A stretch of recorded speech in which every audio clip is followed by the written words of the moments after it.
Assalamualaikum warahmatullahi wabarakatuh. Perkenalkan, nama saya Alifa Ibn Anzalna, NIM 19089116, mata kuliah Anatomi Terapan, jurusan Ilmu Keolahragaan, Fakultas Ilmu Keolahragaan, Universitas Negeri Padang.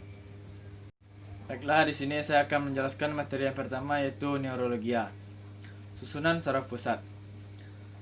Hemispherium cerebri merupakan saraf terbesar yang terdiri dari 3 lapis pembungkus yang akan berlanjut hingga medula spinalis, yaitu terbagi 3. Yang pertama dura mater, yang kedua arachnoidea, yang ketiga pimater. Di antara arachnoidea dan pimater terdapat ruang yang berisi leucor cerebrospinalis atau LCS yang dihasilkan oleh Pecklus choroideus. Leucor cerebrospinalis berwarna jernih dan menyerupai cairan limfa serta mengandung air, glukosa, garam, mineral, sedikit protein, dan sel darah putih. Leucor cerebrospinalis bertindak sebagai larutan yang membawa oksigen serta zat makanan ke otak dan sumsum tulang belakang, serta mengubah limbah yang dihasilkan oleh kedua organ tersebut. Leucor cerebrospinalis membentuk suatu bantalan cairan untuk melindungi otak dan sumsum tulang belakang dari cedera akibat benturan.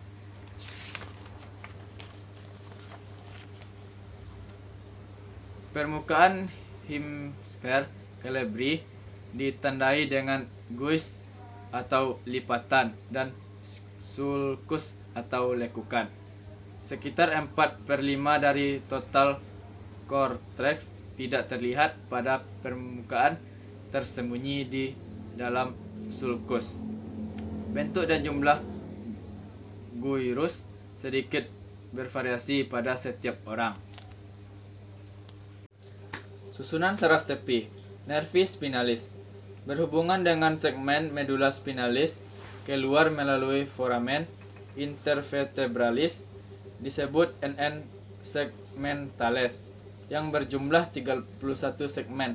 Masing-masing nervi spinalis memiliki radix dorsalis, serabut afferent terdiri atas serabut sensorik, radix ventralis, serabut efferent terdiri atas serabut motorik, somatik, dan visceral. Radix dorsalis menserafi kulit sesuai dermatom. Endokrin. Kelenjar tanpa saluran atau kelenjar endokrin tidak memiliki saluran. Kelenjar ini menghasilkan bahan-bahan kimia yang disebut hormon. Hormon ini diserap terus ke dalam darah dan dibawa oleh sistem peredaran darah ke seluruh bagian tubuh. Fungsi penting lain dari sistem endokrin adalah untuk mengatur sistem reproduksi. Hal ini bertanggung jawab atas kematangan sistem produksi selama masa pubertas. Hal ini juga merangsang pengembangan karakteristik seksual sekunder, pertumbuhan sistem saraf, dan perkembangan otak pada anak-anak yang disuruh oleh kelenjar tiroid dan hormon. Genitalia masculinae. Testis berbentuk bulat, telur, dan jumlahnya sepasang. Terdapat pada skrotum atau zakar.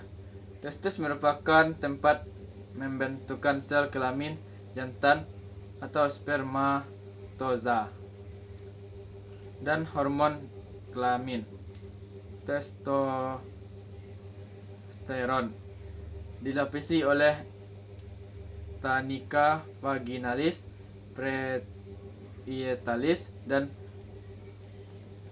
tunica vaginalis visceralis, dicradinal, tunica vaginalis parietalis terdapat musculi cremaster. Pada sistem terdapat pembuluh halus yang disebut tumbuh seminiferus. Pada dinding tubulus seminiferus terdapat calon-calon sperma atau spermatogonium yang diploid. Di antara tubulus seminiferus terdapat sel interstisial yang menghasilkan hormon. Genitalia feminae. Vulva merupakan organ yang tampak dari luar atau mulai dari mons pubis sampai tepi promenum. Terdiri dari mons pubis, labia majora, labia minora, klitoris, hymen febulum, orificium, ureter, externum, kelenjar-kelenjar pada dinding vagina. Mons pubis, mons veneris merupakan pertemuan antara kedua bibir vagina dengan bagian atas yang tampak membukit, terdiri dari kelopak lemak setelah pubertas berambut.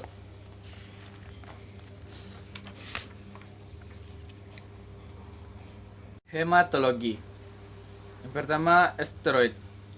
Steroid mengalir ke seluruh tubuh untuk mengedarkan oksigen ke seluruh sel dan jaringan tubuh karena kepingan darah ini mengandung hemoglobin. Hemoglobin berperan dalam mengikat oksigen.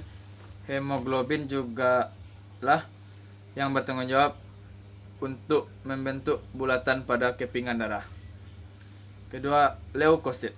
Leukosit adalah istilah untuk sel darah putih. Komponen ini berperan penting dalam melawan infeksi yang menyerang tubuh sehingga saat kadar leukosit tinggi, tandanya ada kelainan atau gangguan yang sedang terjadi di tubuh yang perlu dilawan oleh sel darah putih.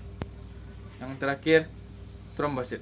Trombosit itu atau platelet merupakan sel darah yang berperan dalam proses pembekuan darah dengan cara saling menempel untuk membentuk lekukan darah.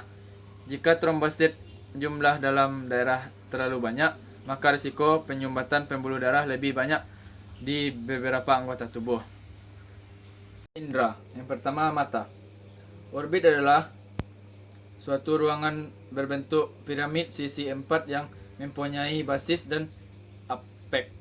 Ruangan ini dibentuk oleh os frontal, os zygomaticus, os maxilla, os sphenoidalis, os lacrimalis, os ethmoidalis.